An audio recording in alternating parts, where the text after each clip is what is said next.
நம்முடைய பிதாவாகிய தேவனாலும் நம்முடைய இரட்சகராகிய இயேசு கிறிஸ்துவினாலும் உங்களுக்கு கிருபையும் சமாதானமும் உண்டாவதாக. கிறிஸ்துவுக்குள் அன்பான சகோதர சகோதரிகளே, இன்று நாம் தியானத்துக்கு எடுத்துக்கொள்ள இருக்கிறதான வேத வசனம் 1 கொரிந்தியர் 15ஆம் அதிகாரம் 51-52 வசனங்கள்.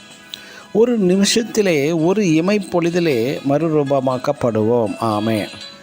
நமது ஆண்டவரும் இரட்சகருமான இயேசு கிறிஸ்து மத்திய ஆகாயத்தில் வெளிப்படும் நாள் கல்லறைகள் திறக்கப்படுகின்றன. மரித்த பரிசுத்தவான்கள் முதலாவது எழுந்திருப்பார்கள்.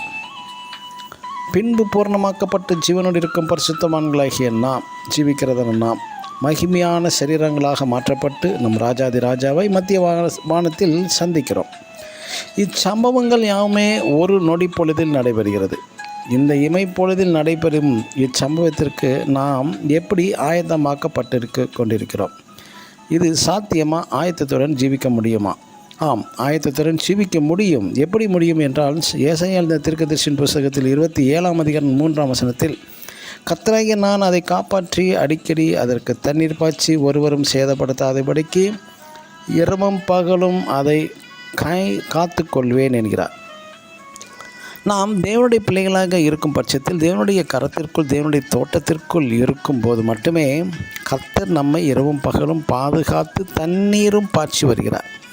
தண்ணீர் பாய்ச்சுவது என்பது நம்முடைய ஆசீர்வாதங்கள். அவரது கிருபையினால் மட்டுமே நம்மை பாதுகாத்து வருகிறார். எனக்கு அன்பான தேவனுடைய பிள்ளைகளே, கர்த்தருடைய எளிதும் பெரிதும் பயங்கரமான நாள் இரகசிய வருகையில் உங்கள் திறமையினால், சுய சித்தத்தினால் நான் எடுத்துக்கொள்ளப்படுவேன் என்று நினைக்கக்கூடாது. அவரது இரக்கங்களினாலும் தேவ கிருபையினாலும் அவரது அளவற்ற அன்பினாலும் நம்மை பாவ உலக தீங்கிலிருந்து, உலக அழிவிலிருந்து காப்பாற்றி தண்ணீர் பாய்ச்சி செழிப்பாகவும் ஆசீர்வாதமாகவும் இருக்க வைக்கிறார், கிருபை பெறுகிறார். நாம் அதற்கு நன்றியுள்ள இருதயத்தோடு ஜீவிப்போமாக. இவ்வுலகில் நடந்து கொண்டிருக்கும் சம்பவங்கள் யாவுமே எச்சரிப்பின் ஒரு மணிதான். நம் ராஜாதிராஜா அதி சீக்கிரமாய் வரப்போகிறார். ஆமேன். God bless you.